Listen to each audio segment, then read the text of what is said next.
Certo. Então, eu vou apresentar a discussão de óbito desse mês. Ah, Nosso casinho é de uma paciente de 5 anos e 2 meses, MSS, uma moça que era proveniente de Canoas, tinha 19 quilos, previamente rígida, não fazia uso de nenhuma medicação contínua, tinha histórico de alergia de pirona, segundo o relato da mãe. Ela começou no dia 12 do 4. Isso foram as informações coletadas inicialmente da emergência, né? Ela começou no dia 12 do 4, então, com vômitos persistentes, fazendo picos febris diários, a princípio aferidos, né? Dor abdominal e prostração. Essa história foi revisada depois, quando ela chegou na UTI. Então, foram esses sintomas iniciais no dia 12. No dia 13 e no dia 14, ela evoluiu com os episódios de diarreia, sem conteúdo patológico. Depois ficou até dia 19 sem ter novos episódios dessa diarreia, constipou, e nesse meio tempo ela procurou atendimento 2 vezes no município de origem e foi liberada com sintomáticos. No dia 20, ela persistia então com os episódios de vômito, fazendo febre, e aí ela evoluiu com uma redução da tolerância à hidratação oral, reiniciou com diarreia, que foi quando a mãe resolveu procurar então atendimento na emergência do Santo Antônio. No exame físico da admissão dela da emergência, ela estava em regular estado geral, hipoativa, já sonolenta, hipocorada, cianótica e taquicárdica. De outras alterações, ela tinha uma perfusão ruim, então, né, e uma escala de coma de Glasgow de mais ou menos 12, pela impressão de quem avaliou ela lá. Eu coloquei aqui mais ou menos a cronologia, então, para destacar com os horários certinhos, para ficar evidente a agilidade ali com que foi atendido, iniciado, tudo que precisava ser feito. Ela foi triada mais ou menos 15h30, já era uma neném taquicárdica, hipotérmica. Às 15h35, ela já foi admitida na sala vermelha, vomitando, sonolenta, bastante hipoativa, hipocorada, mais saturada. Às 15h58, foi dada abertura no protocolo de sepse. Ai, saiu com um errinho ali. Foi começada a expansão com sorofísio inicialmente, depois ela recebeu mais 500 ml de Ringer e foram coletadas as hemoculturas. Às 16h26, então menos de uma hora depois da sua admissão, foi começado Nora, na emergência ainda, e foi prescrito vancomicina e meropenem. Às 16h40, ela recebeu a vaga, então foi cedida a vaga na UTI. Lá foi aventada hipótese, então, na emergência ainda, aventada hipótese de choque séptico de foco abdominal. Às 17h40, ela foi admitida na nossa UTI com uma máscara de Hudson de 6 litrinhos por minuto, que chegou a ser mais na emergência, tinham colocado lá 10 litros por minuto, com a Nora 1 ml hora, que já tinha sido aumentada, então, em relação ao que ela estava no início. Saturando 96, já mais orientadinha, comunicativa, e estava pendente o início do antibiótico que havia sido prescrito, mas ainda não tinha sido iniciada a administração. Às 18 horas, foi aumentada a noradrenalina e associada à adrena. Foi aumentada a nora e associada à adrena. Isso às 18. Na admissão da UTI, ela persistia taquicárdica, já mais hipotensa, com uma saturação muito irregular no monitor por conta da perfusão que era ruim, o sensório continuava alterando, claramente rebaixado, tinha uma respiração acidótica. Então já estava em mau estado geral, taquicárdica ainda, taquipneica, ávida, solicitante por água, toda moteada, tinha a pele do abdômen também moteada, extremidades frias, com pulsos não palpáveis, um tempo de enchimento maior ainda do que o da emergência. O que se tinha de exame disponível até esse momento dessa avaliação, então, era um HB de 15,1, uma leucocitose ali, mas sem nada de desvio, uma procalcito menor que 0,1, uma PCR baixa, um coágulo normal, uma gaso com um bica de 7, com um pH de 7, um bica de 7, um PCO2 de 48, um lactato de 11, uma glicemia de 245, uma função renal já alterada, uma creatina de 1, transaminases normais, uma albumina de 4. Acabou evoluindo na UTI, então, com uma hipotensão, com uma PM de 33, que foi quando foi começada aquela adrena associada à nora, e foi optado por intubação. Nesse mesmo tempo, foi solicitado um ultrassom de abdômen para elucidação diagnóstica, e enquanto ela fazia seu ultrassom de abdômen, acabou evoluindo com bradicardia e depois PCR em AESP. acabou sendo entubada ali nesse contexto da parada por um anestésico que estava indo levar outro neném do bloco para UTI, para outra sala. Foi identificado no eco que ela estava fazendo um derrame pericárdico volumoso que foi prontamente drenado pela CIP. Ali saiu mais de 100 ml de líquido citrino, né? Drenou mais ou menos esse volume. E aí, ainda em PCR, foi reanimada, conforme o paus, mas não teve retorno da circulação espontânea em nenhum momento. Estava sendo acompanhada, inclusive, com um ultrassom, e em nenhum momento ela voltou a ter retorno da circulação espontânea. Então, depois de mais de 45 minutos de parada, foi optado por declaração do óbito às 19h34, dessa neném de 5 anos previamente rígida. Gente, eu vou falando, se alguém quiser falar alguma coisa, me interrompe, por favor, tá? Que eu não vou conseguir ver as mãozinhas, eu não sei lidar com esse negócio. Na UTI, então, Ok. foram Alguém aventadas. tem. Não, vou até aproveitar então que tu fizeste. Se alguém tem alguma pergunta ou alguma sugestão diferente, assim, a gente tem um paciente que chegou, tirou a ficha ali, né? 13h30, era isso, né, Emily? Isso, aham, 13h30. 13h30. Já foi passado para atendimento, né? 4h30, mais ou menos, 4h40, ele já estava, uma hora depois já estava sendo pedida vaga na UTI, e 2 horas depois de ter tirado a ficha, estava na UTI já, não é?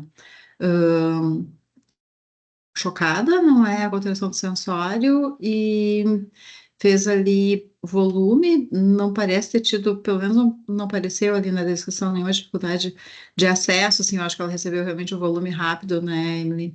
E, Foram obtidos 3 acessos periféricos na é, emergência. e assim, se a gente fosse pegar alguma coisa que talvez tenha tido um retardo, talvez no início do antibiótico, né, que eu não sei também exatamente por que que demorou, eu vi que começou com um esquema pesado até já, né? Porque Uhum. poderia Algo ser da o comunidade, né? ceftriaxone, não porque afinal ela não tinha internação nem comorbidade prévia, né?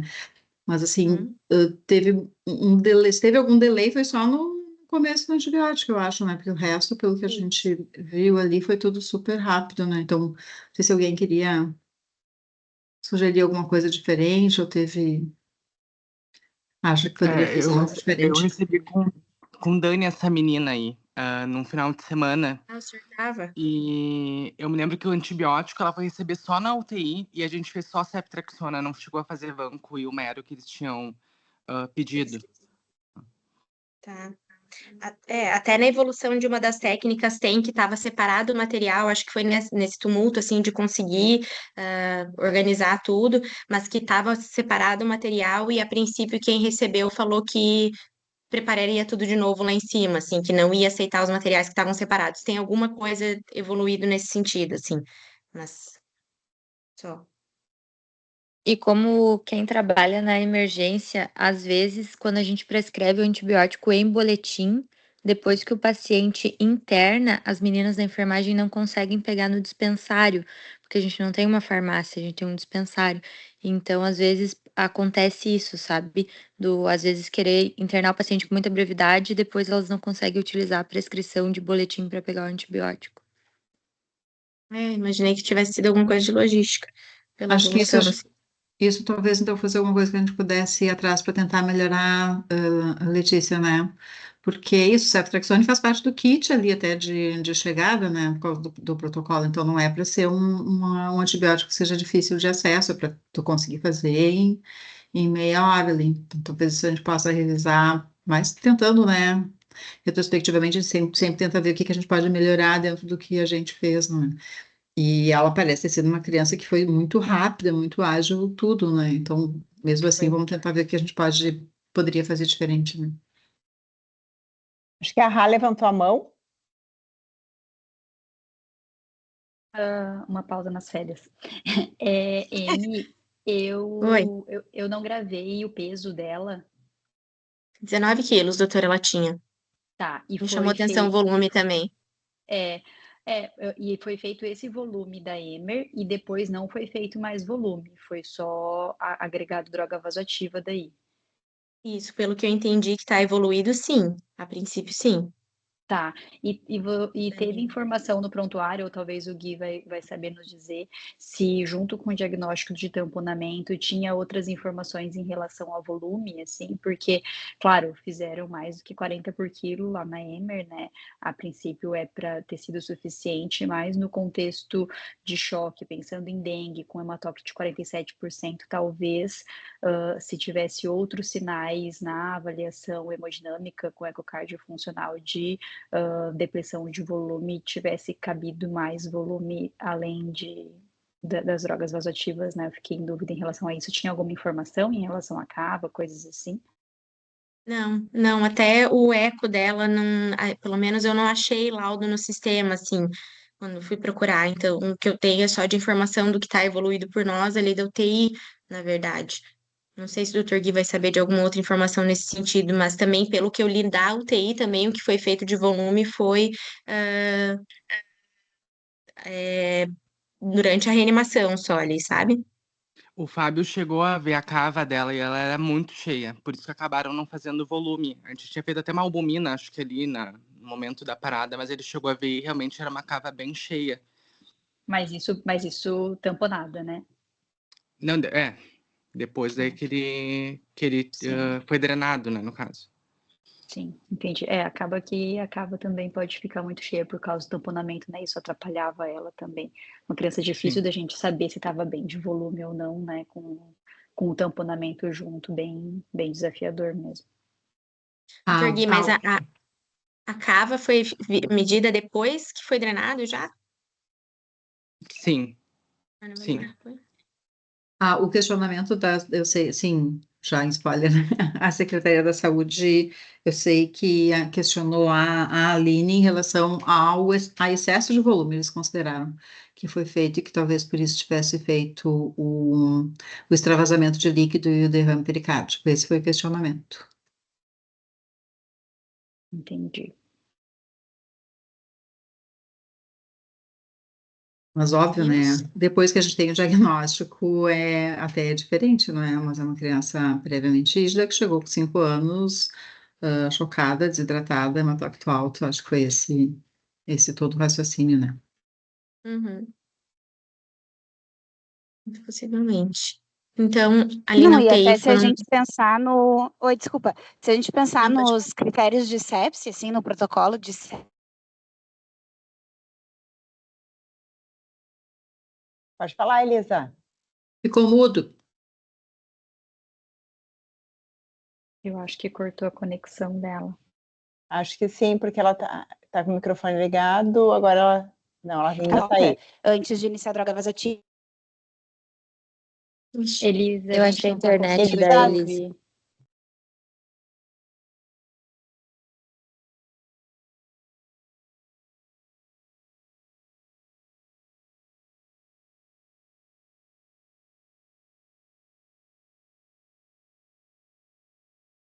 Acho que segue, Emily. Depois a gente resgata.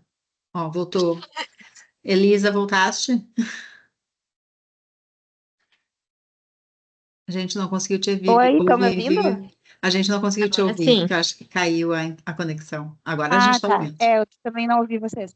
Não, eu falei que, considerando o diagnóstico inicial, assim, a suspeita de sepse, até se for olhar pelos guidelines, não é tão errado fazer, ela recebeu 50 ml por quilo de volume, né? Alguns guidelines dizem até 60 em pacientes que tu tem UTI pediátrica de retaguarda, né? Então, acho que não estaria assim tão fora. A gente acaba fazendo um pouco menos, no geral, mas está dentro de algumas literaturas, né? E o próprio aquele da dengue que a gente tava vendo essa semana também, né, amiga? No fim, na hora que somava tudo, dava 60 também, não dava? Eu acho que Isso, era mas até 60. pensando Sim, assim que sim, a hipótese inicial foi de choque séptico mesmo, né? Uhum, uhum. Não, eu só estou fazendo comentário, porque a Rá estava questionando também o volume pelo Surviving Sepsis Campaign, seria isso, né? Mas só questionando, colocando um contraponto do comentário da Secretaria da Saúde em relação ao atendimento. Claro, Uhum. eu compreendi, só fiquei pensando assim, o que a gente poderia argumentar, contra-argumentar. É. Não, e até o início de droga vasoativa, se for ver, também foi rapidinho, né? Não foi uma coisa que foram ficar fazendo repetidas vezes, só volume, volume, volume, tipo, já começou na hora na Emer.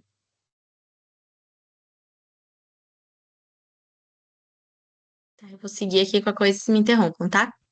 Então, as hipóteses diagnósticas daí na UTI foram essas, né? De sepsis de foco que não estava bem estabelecido, de tamponamento cardíaco, miocardite e dengue. Depois tinha laboratório das 18 horas também, né? Que foi ali, provavelmente já na admissão, já foi na admissão da UTI, com esse pH de 7, o bica de 7,7, aquele lactato de 11,4, que acho que está só mais detalhado aqueles exames que tinham vindo anteriormente. E aí a gente foi mandado o líquido ali da drenagem, derrame pericárdico, então, para cultura, que não teve crescimento de nada. A nossa IgM para dengue veio não reagente e as hemoculturas dessa neném não cresceram nada. Depois, posteriormente, então a gente teve que positivou o IgM para dengue do LACEN. Até eu tinha perguntado para a doutora Aline se ela tinha um laudo também para eu anexar aqui, mas, né, até para a gente ver o método ali de execução, a gente estava conversando e a gente acredita que o dele seja por Elisa, e só que a gente não tem esse laudo disponível para eu conseguir colocar aqui na apresentação. Então, a gente vai abordar um pouquinho sobre as recomendações para o manejo de dengue grave na pediatria. Eu usei como base e referência, né, alguns manuais do Ministério da Saúde em relação à epidemiologia ali de dengue, e também um artigo que foi feito na Argentina, que foi publicado recente, acho que 2024, que o doutor Gabi mandou, inclusive lá no grupo, então, sobre as recomendações para o manejo da dengue. Depois eu boto a fotinho dele aqui. Só acrescentando, a gente conseguiu que fosse feita a necrópsia dessa paciente, não, ela acabou indo para o IML, mas dentro do diagnóstico, além do derrame pericárdico, que eles constataram, não tinha nenhum outro achado, assim, que nos levasse a algum outro diagnóstico, assim, né? Esse IgM, esse resultado acabou vindo, acho que mais de 2 semanas depois que a criança já tinha falecido, né? Demorou para a gente conseguir esse resultado, porque foi pego posteriormente, né? O material ainda que tinha no laboratório, enviado pela Secretaria da Saúde, enfim. A doutora Aline tinha comentado, doutora, que eles estavam querendo fazer alguma outra pesquisa que foi cotada até em outros lugares do Brasil, alguma coisa assim. A senhora sabe o que que era? Eu acho que eles queriam fazer o PCR em algum outro lugar, não era isso? Eu acho que era. Acho que era o Acho que era o PCR. PCR. Eles estavam vendo em vários outros laboratórios, assim. Mas aí, no fim, veio esse do LACEN, então. Bom, então, só para contextualizar um pouquinho, a dengue, então, é uma doença causada pelo vírus da dengue, que pertence à família Flaviviridae. É transmitida através da picada de um mosquito, que é o Aedes aegypti, que é o vetor das doenças, e é a arbovirose mais frequente, endêmica em cerca de 129 países. O mosquito fêmea, então, transmite o vírus quando ele pica uma pessoa infectada. O vírus pode passar de uma geração para outra, pode ser passado de uma geração para outra de mosquitos através desses ovos. E a pessoa infectada, então, transmite a doença durante o período de viremia, que vai tanto de um dia antes até 5 ou 6 dias depois do início da febre. Se nesse período um mosquito pica essa pessoa, ele se infecta e aí ele acaba, né, disseminando a infecção aí para as outras pessoas, e ele fica sendo capaz de transmitir o vírus para o resto da sua vida. Em relação a números, né, um pouquinho. Então, anualmente, a gente tem cerca de 390 milhões de infecções por dengue e 20 mil mortes no mundo. No continente americano, esse estudo da Argentina colocou, então, que entre as semanas epidemiológicas de 1 a 42 de 2024 foram registrados mais de 12 milhões de casos suspeitos e teve um aumento de 209% em relação ao mesmo período de 2023 e de 387% comparado à média dos últimos 5 anos. Quanto aos dados do Brasil, em 2024, a gente teve na semana de 1 a 26 mais de 6 milhões de casos, mais de 6 mil mortes, e tinham ainda quase outras 1.000 em investigação. E em relação ali, só porque a gente teve essa discordância, né, do laboratório, achei interessante colocar esse dado, que a nossa taxa de positividade laboratorial para dengue foi de 36,4% na sorologia ELISA e IgM e 34,3% na RT-PCR. Esse mapa aqui nos mostra o coeficiente de incidência mais ou menos por região, né? Então, aqui na região sul e sudeste, mais de 2.740 casos para cada 100 mil habitantes. E nesse documento do Ministério da Saúde também falava que um dos estados que acaba mais tendo casos, apesar de incidência que não está pintadinho de cores mais fortes, Rio Grande do Sul, mas estamos, Rio Grande do Sul, Minas, Paraná e São Paulo. Em relação ao perfil etário, dos casos de dengue grave e dengues com sinais de alarme ocorridos em 2024, o maior percentual pode ser observado a partir dos 60 anos e também em menores de 1 ano. Essa é um gráfico ali que mostra a proporção de dengue grave e dengue com sinais de alarme, então, por faixa etária. E as maiores taxas de letalidade estão nas faixas etárias menores de 1 ano, com incremento gradativo também a partir dos 50 anos de idade, em relação à letalidade agora. Então, um pouquinho sobre o quadro clínico. A dengue ela é causada por quatro sorotipos distintos de vírus, né? A gente acaba adquirindo imunidade específica para cada um. Depois que eu tenho uma infecção por exemplo, um dos sorotipos, eu adquiro proteção permanente contra esse mesmo sorotipo, mas é só uma proteção temporária contra os outros. Por isso, tem-se na literatura, a gente sabe que a pessoa pode contrair dengue até 4 vezes, mas só tem documentado até 3 episódios no mesmo ser humano. Apenas 1/4 das pessoas infectadas acabam desenvolvendo sintomas e de 0,5% a 1% evoluem com as formas graves e fatais. O período de incubação, então, é de 5 a 7 dias, e a doença é dividida naquelas fases que a gente já conhece, febril, crítica e de convalescença. De laboratório que a gente vai ter de mais característico, então, é leucopenia, trombocitopenia, menciona hiponatremia também e transaminases. A duração da fase febril, ela é de 2 a 7 dias. Os sintomas mais comuns, então, é cefaleia intensa, dor retroorbital, mialgia, artralgia e as erupções cutâneas. Também podem ter sangramento leves, como petequias, hematomas, púrpura, pistache, gengivorragia, presença de sangue na urina ou a prova do laço positivo. A progressão para dengue grave acaba geralmente acontecendo no final da fase febril, então entre o 4º e o 6º dia, e os principais sintomas ali seriam vômitos persistentes, que a nossa neném teve, dor abdominal intensa, que ela também tinha, oligúria, sangramento de mucosa, sonolência ou agitação, ela também é alterossensório, hipotensão postural, hepatomegalia e esse aumento progressivo do hematócrito. A fase crítica acaba começando, então, quando a febre diminui. A maioria dos pacientes tem uma melhora clínica nessa fase, mas alguns acabam evoluindo com a fase grave. Inicialmente, os mecanismos compensatórios acabam mantendo a circulação, volemia adequada, e aí, quando começa a ter extravasamento importante do plasma, a gente começa a ter os derrames cavitários e a hemoconcentração. E os pacientes costumam parecer bem, apesar dos primeiros sinais de choque. Depois que a gente tem a hipotensão, então a sistólica acaba caindo rapidamente, pode acabar evoluindo para choque reversível, acidose metabólica e CIVD. Podem ocorrer manifestações hemorrágicas mais graves, como hematemes, hematopoiesia ou menorragia. E, embora o sangramento possa causar choque, né, a famosa dengue hemorrágica, é importante entender e ficar atento que mesmo paciente sem sangramento pode acabar apresentando choque, né, pelo próprio efeito do próprio vírus, sem necessariamente ter sangramento.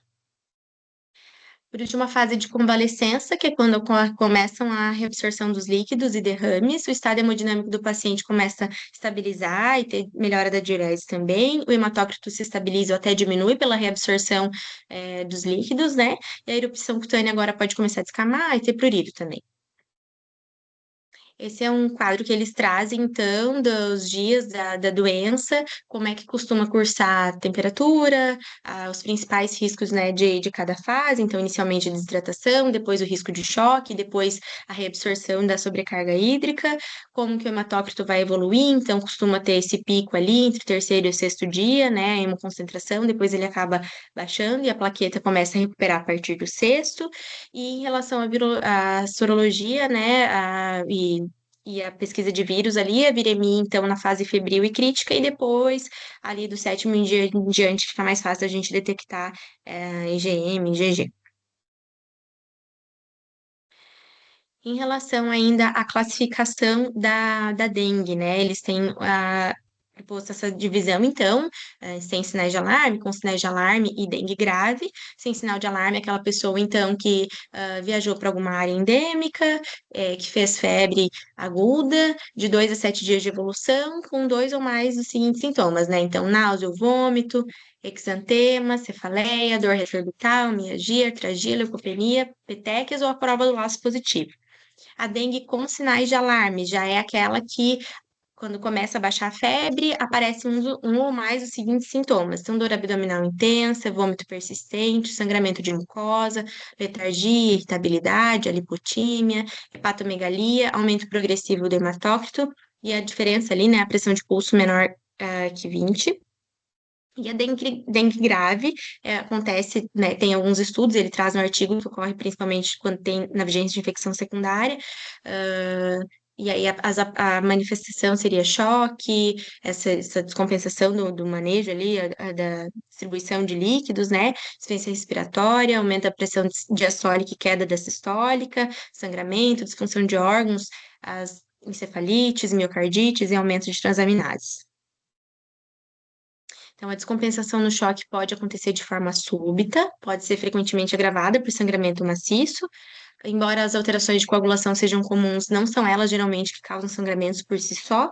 Quando o sangramento maciço ocorre, ele geralmente está associado, além do choque grave, a trombocitopenia, hipóxia e acidose, lembrando do risco de evoluir para CIVD. E a maioria das mortes por dengue ocorre em pacientes que estão com choque grave, especialmente quando tem sobrecarga de líquidos no tratamento. Um dos sinais mais precoces de extravasamento de líquidos, então, é a diminuição da pressão de pulso, que é a sistólica e a diastólica com uma diferença menor ou igual a 20, que é considerado um marcador de dengue, um marcador de gravidade na dengue, por isso que ele fala que você só vai saber, né, se você procurar, então, por isso que é importante pesquisar esse marcador.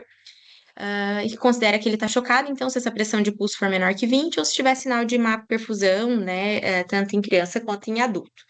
Em crianças, essa letargia, essa alteração de sensória, pressão sistólica abaixo de 90, uma perfusão aumentada, um tempo de perfusão aumentado, ascite, hepatomegalia são fatores de risco independentes para dengue grave. Nessa tabela ali ainda do quadro clínico, ele traz algumas manifestações multissistêmicas, né, da dengue, então mostrando que ela pode causar acometimento aí em todos os sistemas, na repercussão. E em relação ao manejo, então, eles propõem esse artigo baseado, né, no Ministério de Saúde da Argentina, e eles propõem esse código dengue, que é baseado, então, nesses outros protocolos que a gente tem, dessas doenças que precisam de um reconhecimento precoce e rápido, como um AVC, sepse, PCR, enfim, então, infarto, tudo que precisa, que é muito dependente do tempo para você conseguir começar a manejar e ter alteração no desfecho, então, no prognóstico do paciente. Eu vou mencionar aqui brevemente, tem uma figura bem certinha, assim, com um fluxograma bem direitinho, mas então, no passo 1, eles sugerem que a gente faça a primeira avaliação do paciente, aí a gente faz o triângulo de avaliação pediátrica, né? Avalia também a preocupação dos cuidadores, a percepção dos cuidadores em relação ao estado geral dessa criança. A gente tem que avaliar os fatores de risco e ver como é que estão, né, o hemograma, os exames laboratoriais ali. Então, hemograma, função renal, função hepática e eletrólitos. Ali nos componentes de avaliação pediátrica, então, lembrar de avaliar na aparência, né? Tônus, atividade, se tem choro consolável, se a criança está conectadinha, como é que está o olhar, choro, a sonolência, na cor da pele, né? Se é pálido, muteado, ou se está cianótico, e se tem algum sinal de desconforto respiratório, e os fatores de risco críticos, daí que ele divide depois, a gente vai ver que ele divide entre fatores de risco críticos e não críticos, os de risco críticos, então, são os pacientes oncológicos, os imunossuprimidos, os desnutridos graves e os neonatos. No passo 2, então, se o paciente tem qualquer alteração, né, tanto no triângulo de avaliação pediátrica, nos exames laboratoriais, ou então na percepção dos seus cuidadores, a gente tenta, no passo 2, identificar rapidamente os pacientes que podem estar com um choque compensado ou um choque descompensado e hipotensivo, né? Se tiver essas alterações, então, e o paciente tiver essa resposta afirmativa, vai ser ativado o código dengue, e aí ele entra para esse nível 1 de atenção imediata, que é o que está ali no cantinho direito desse slide, dos níveis de atenção, né? Então, precisa de atendimento desse nível de atenção imediato, antes de 15 minutos, antes de 30 minutos e antes de 60 minutos. Ou antes de 60 minutos, né? Vai depender de para qual lado vai. Então, esse é o fluxograma completinho, né? Então, primeiro a gente avalia, faz o triângulo de avaliação pediátrica, avalia como é que os cuidadores estão vendo esse neném. Se tiver qualquer alteração, penso num choque de um paciente que está criticamente doente, ou né, descompensado, ou num choque compensado. E aí eu vou para avaliação de sinais vitais completos. Se estiverem normais, eu vou atrás de sinais de alarme. O que ele traz como sinais de alarme, semelhantes aos que a gente tem aqui, né? É igual. Dor abdominal intensa e contínua, vômitos persistentes, sangramento ativo de mucosa, hepatomegalia, acúmulo de líquidos, aumento do hematócrito, e aí os valores só que são um pouquinho, para o nosso, do Ministério da Saúde nosso, é mais especificadinho, assim, mais subdividido isso aqui. Se não tiver nenhum sinal de alarme, aí eu vou investigar fatores de risco, né? Aqueles críticos que eu mencionei, os fatores não críticos. Os não críticos, então, é alguma doença crônica, se o paciente tem algum dispositivo invasivo, algum retardo de desenvolvimento, risco social elevado, né? Uma vulnerabilidade, cirurgia recente, ou se é um lactente jovem. Tendo qualquer sinal de alarme, ele vai para o nível 2, que daí tem que ser, né, passar por uma avaliação, né, antes de 15 minutos, e se ele tiver qualquer fator de risco, mas não tem sinal de alarme, aí ele já vai para o nível 3, que também tem que ser atendido em 30 minutos. Só vai para o nível 4, que consegue tolerar, né, esse atendimento ali em até 60 minutos, então se tiver sinais vitais todos normais, não tiver nada naquela primeira avaliação que fale a favor de algo mais grave, não tiver sinal de alarme, nenhum fator de risco, crítico ou não crítico. No passo 5 ali, o que ele propõe é que os pacientes, então, que não tiveram pontos positivos em nada daquilo que eu falei antes, nem fatores de risco críticos e não críticos, se ele tiver, aí eu avalio esses fatores de risco não críticos, né, que foi aqueles que eu mencionei, e tendo qualquer um desses aqui, mais um critério, isso, se ele tiver um fator de risco não crítico, ainda assim ele vai para o nível 2. Apesar de não ser não crítico, ele tem que ser atendido com brevidade também. Em relação ao tratamento, então, as formas graves de dengue envolvem vários mecanismos, principalmente danos para o endotélio vascular, e tanto o vírus, né, quanto a sua proteína acabam causando lesões que aumentam a permeabilidade capilar, além de toda a resposta inflamatória com as nossas toxinas, nossa resposta imune, que também agrava esse dano que favorece o extravasamento de plasma, né? Isso também interfere na coagulação, que favorece depois hemorragias. Na fase crítica, então, tem que ser feito o tratamento de líquidos ali com muita cautela, tem que ser manejado, né, com muito cuidado. O choque causado pela dengue acaba acontecendo, então, muito por conta desse extravasamento do plasma dos vasos. E aí, o tratamento do choque da dengue é feito em duas fases. Então, primeiro, a reversão do choque, que tem como objetivo restaurar rapidamente o volume sanguíneo efetivo, e depois a manutenção da normovolemia, que é quando a gente tenta tenta manter um volume circulante adequado, compensando essa perda do plasma, mas evitando a sobrecarga também. A resposta à reposição com líquidos tem que ser monitorada principalmente por sinais clínicos, né, como perfusão, midiurese, com mínimo ali de 1 ml quilo-hora. Não tem benefício em relação a oferecer colóides, em relação aos cristalóides, que foi uma coisa até que a gente tinha falado na aula essa semana, mas aparentemente não tem nada que comprove o benefício. E em lactentes a gente tem que lembrar que eles estão mais propensos também a fazer hipoglicemia, então às vezes precisa ser com soro glicosado e lembrar de colocar íons na solução isotônica, mas acho que isso aqui muito mais para a fase de manutenção ali. E a gente tem que estar fazendo controle rigoroso do balanço hídrico desses pacientes. Então, geralmente são necessários fluidos intravenosos por 24 a 48 horas. Quando a gente começa a ter uma diurese maior que 3 ml quilo-hora, isso pode sinalizar precocemente uma sobrecarga. E a partir de 2 ml quilo-hora, eu já posso começar a pensar em reduzir. Depois da estabilização, né? Então, a ideia é repor o que esse paciente perdeu e fornecer a manutenção buscando a norma hidratação, enfim, a normovolemia. A quantidade de líquidos tem que ser reduzida aos poucos, assim que a fuga de plasma diminui, o que acontece no fim da fase crítica, quando o paciente tem ingestão e diurese e ingestão oral adequada, e aí é quando também o hematócrito começa a cair abaixo do nível inicial. Lembrar que o choque ele pode voltar durante a fase crítica, então não é uma coisa que acontece só na defervescência da febre, pode ter em outros momentos também, e mesmo que o paciente já estabilizou, ele pode ter recidiva, por isso que precisa de reavaliação frequente, né? E se o paciente não responder ao tratamento inicial, é importante que a gente investigue a causa com exames complementares, como ultrassom à beira-leito. Aqui, eu trouxe as duas imagens ali tanto para o choque compensado quanto para o choque descompensado, para apontar as principais diferenças. É um fluxograma também que mostra, né, a quantidade de fluidos que você tem que fazer. Aí aqui só que no choque compensado, a gente precisa fazer os 10 ml quilo em 1 hora, enquanto que no choque descompensado o potensivo é de 10 a 20 e aí em 15 minutos, né? Muito mais rápido. Lembrando nos dois que é ali o tempo todo cuidar com a sobreidratação, e se tiver eco disponível para fazer, poucos também. E a outra diferença é que aqui acaba sendo muito mais tolerante com líquido também, no sentido de ter 40 ml por quilo, aqui 30 ml por quilo.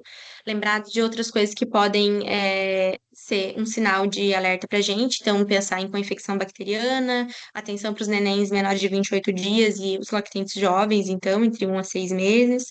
Aventar outras hipóteses diagnósticas também são importantes e cuidar com aqueles pacientes que têm alguma cardiopatia, né? Depois da hidratação de manutenção ali, ele propõe um esquema um pouquinho diferente do nosso também, né?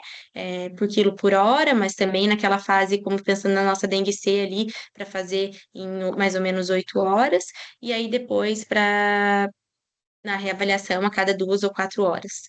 Que também no nosso protocolo, no nosso Ministério da Saúde também fala de hematócrito lá a cada 2 ou 4 horas para dengue tipo C. Então, em relação à droga vasoativa, ele menciona que a adrena é indicada naquele choque frio, divide dessa maneira, né? Quando o paciente tem algum sinal de má contratilidade cardíaca e vasoconstrição periférica, sugere a dose ali de 0,05 a 0,1, e eles tendem a preconizar, então, o uso da adrenalina quando o paciente tem POCs com mais linha B, com uma veia cava congesta e tem uma contratilidade inadequada, então, né? Pelo seu poder inotrópico. E a nora, se o paciente tiver choque caliente, saiu errado ali, uma dose de 0,1, e o paciente que tem mais sinal, quando a gente precisa de mais vasoconstrição, né? Quando tem um POCs com mais linha A, uma veia cava normal e uma contratilidade cardíaca normal também. Em relação ao manejo da sobrecarga de líquidos, né? As causas de sobrecarga na infecção por dengue acabam incluindo a infusão excessiva ou muito rápida dos líquidos intravenosos, o uso incorreto de soluções cristalóides, hipotônicas ao invés das isotônicas, o uso inadequado de grandes volumes em pacientes com sangramento que não está ainda bem estabelecido, a transfusão inadequada de plasma, concentrado de plaquetas e crioprecipitados. Quando a gente continua administrando líquidos intravenosos depois que a gente já teve essa fase de estar reabsorvendo, então, os líquidos cavitários, né? Os pacientes que têm alguma comorbidade, como cardiopatia, uma doença pulmonar crônica, doença renal também, são pacientes que estão mais propensos a manejo de sobrecarga de líquidos, e também pode acontecer nos pacientes que perderam bastante líquido durante essa fase que vão ser reabsorvidos os derrames. ela pode ser evitada quando a gente interrompe a hidratação, a partir do momento que meu paciente me mostra sinais de melhora, como uma pressão, uma perfusão um pouco melhores, quando ele está começando a melhorar da febre, melhora da dor abdominal, melhora de uma diurese um pouco mais efetiva, né? E aí, se o paciente tiver sobrecarga de líquidos, mesmo com estabilidade hemodinâmica, a gente pode suspender os líquidos e ir monitorando com frequência, né? Em alguns casos, ele sugere que a gente pode usar furosemida ou albumina com cautela.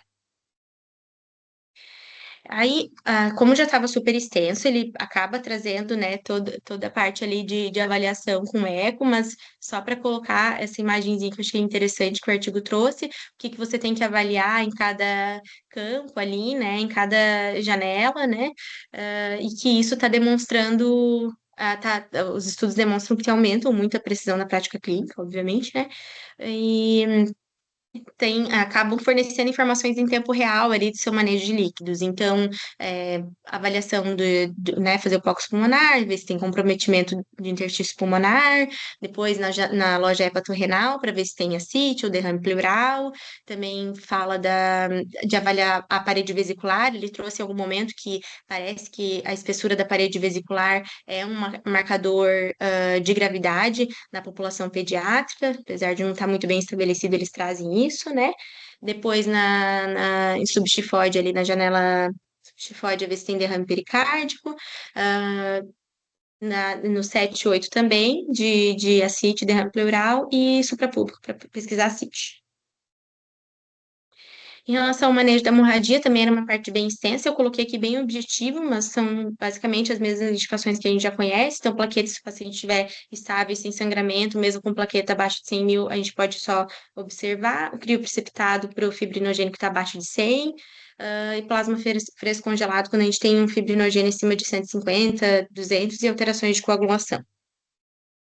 Eu só não trouxe todos os detalhes porque era muito extenso. O transamin, que auxilia em sangramento de mucosa, complexo protrombínico e vitamina K. E se o paciente, se o sangramento persistir mesmo depois de todo o tratamento, a gente tem que reavaliar a coagulação, suspeitar de CIVD, considerar o uso de fator 8 em sangramentos maciços. Eu acho que era isso. O artigo era super extenso e eu tentei objetivar essa finaleira ali. Mas é isso.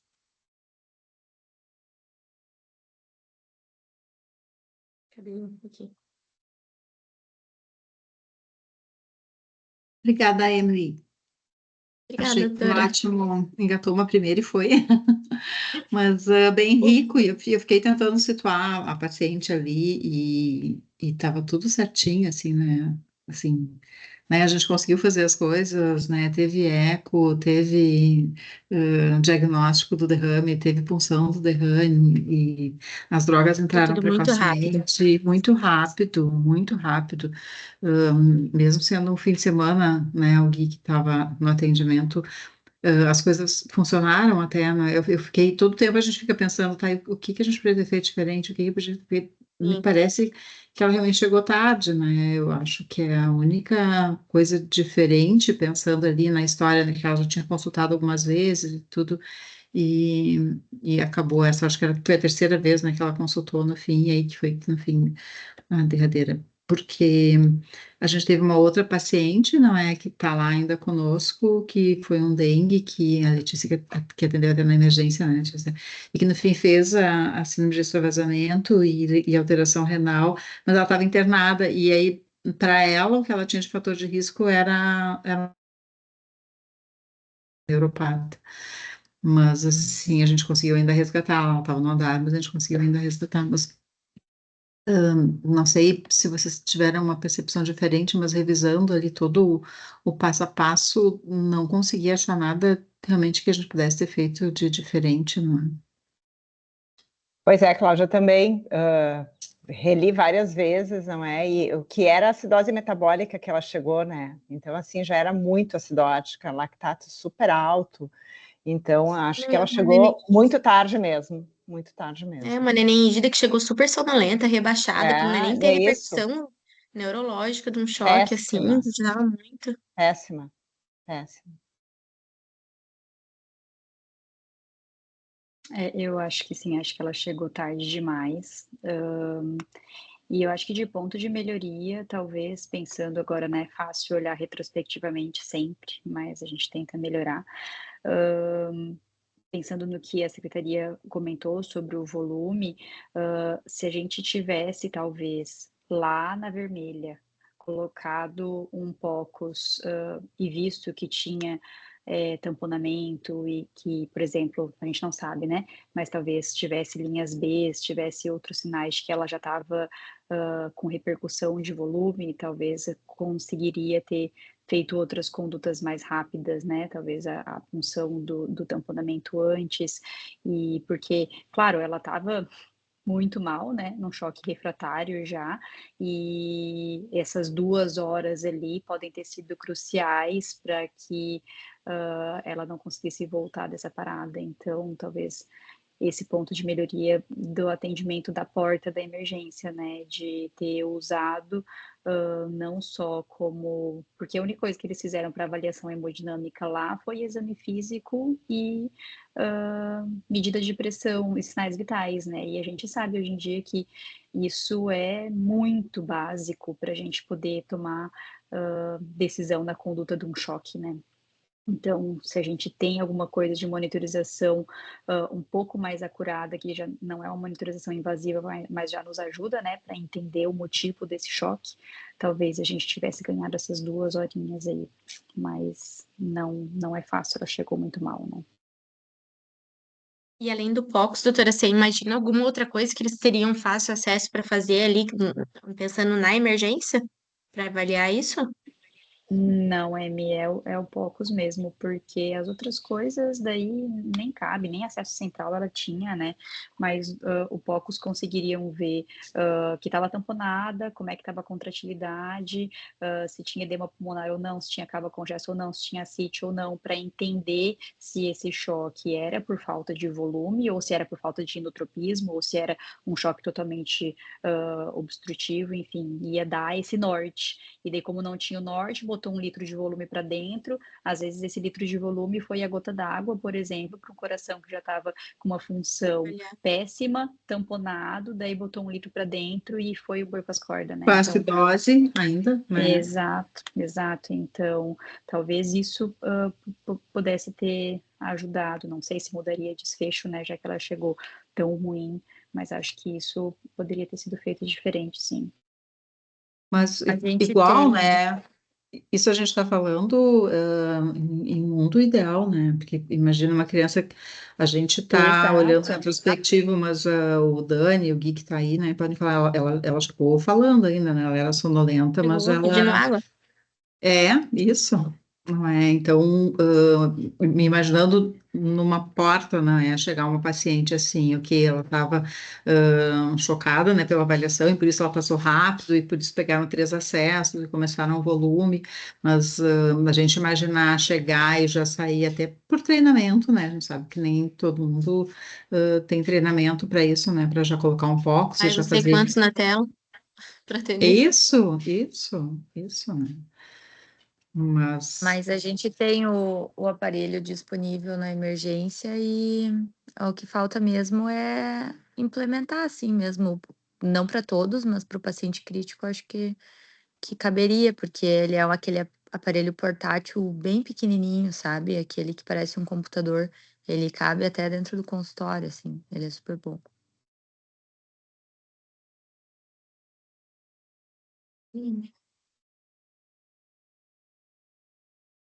Mas ainda assim é isso, né? Ela até foi funcionável, né? Rapidamente a gente conseguiu ainda funcionar e ainda assim a gente não conseguiu. Imagino que já tenha entrado numa espiral, né? Porque pelo nível de acidose dela, 7 de pH, né? 7 bicarbonato. Está perpetuando. Sim, daí não tem droga vasoativa que funcione, enfim. É, rápido foi, minha Nossa Senhora. Eu tava na SR, a hora que eles falaram, ai, tem alguém parado. Acho que o Mazuca subiu em segundos daquela escada para ajudar também. Foi todo mundo. Isso, né? A gente ainda está num hospital que tem cirurgião, né?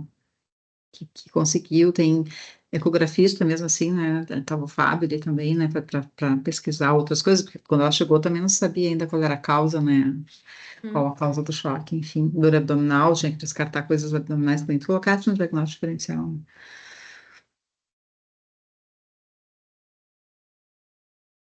Que isso? Doutor Gui, alguma coisa que eu falei errado que você queira implementar, lembrar? Falou tudo certo, maravilhoso. Para comentar também, a gente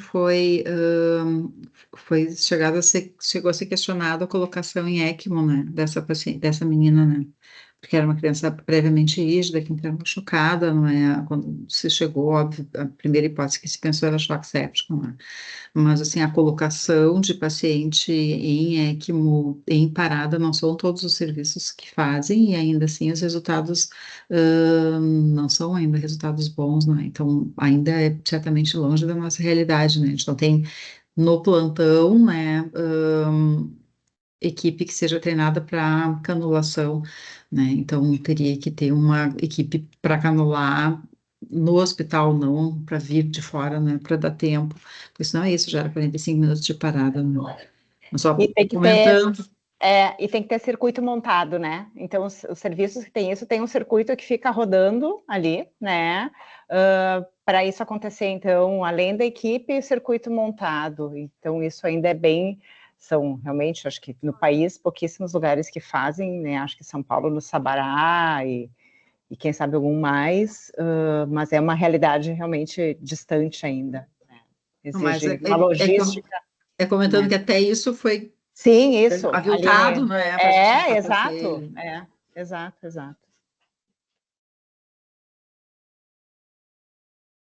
Vocês acham que a gente deve colocar um protocolo de dengue para gente? Porque realmente a gente não tinha ainda casos, mas perdemos essa criança. A gente está com duas crianças, né? Agora a gente que tiveram, uma que foi para Prisma e uma outra que fez um diagnóstico do derrame pericárdico, uma pericardite, não é? Que no fim o diagnóstico também era dengue.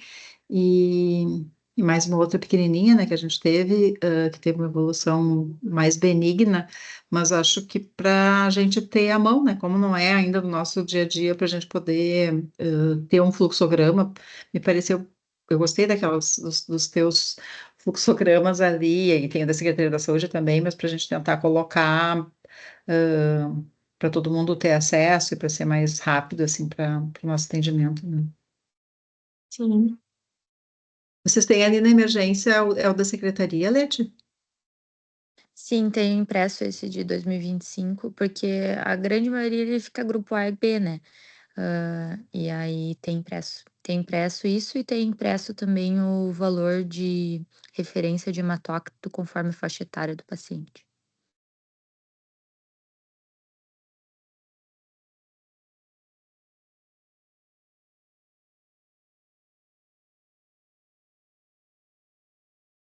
Não sei se o pessoal das outras UTIs se tem atendido mais, eu acabei não comentando com a Renatinha, a Ju, o Gabs, como é que tá lá no Conceição e nos outros hospitais. Se vocês viram algum outro comentário?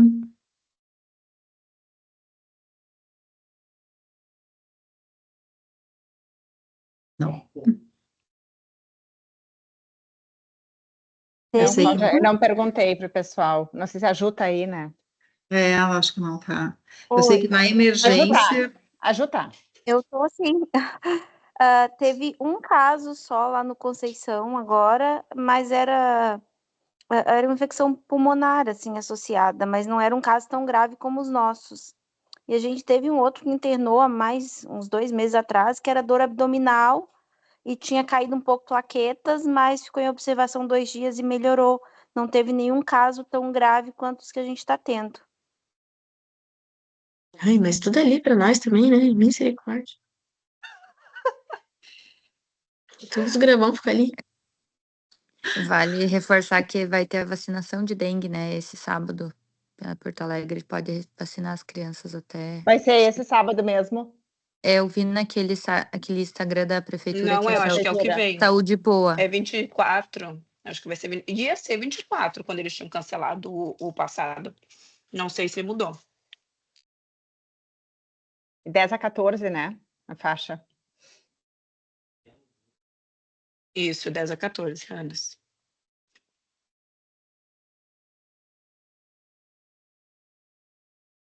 Isso, gente. Emily, muito obrigada. Obrigada. Muito boa, bastante informação, bem interessante, rico, né? Eu fico bem satisfeita, assim, com o atendimento que a gente fez, apesar do desfecho ter sido ruim, não é? Mas parece que as coisas foram feitas, não é? Não foi aquela coisa que às vezes a gente tem essa sensação, né? Ah, não tinha, não conseguiu, demorou, enfim, não, eu acho que não foi por aí, né? Não que isso diminua a nossa tristeza e frustração, mas pelo menos a gente tem menos revolta, eu acho, não é? Com relação ao que aconteceu, então... Não, eu falei para a doutora Vivi, eu quero botar a linhazinha do tempo para mostrar, porque lendo as evoluções, assim, é essa impressão que foi tudo muito rápido, né? Que foi uma tragédia, assim, mas o que precisava de assistência foi super rapidinho.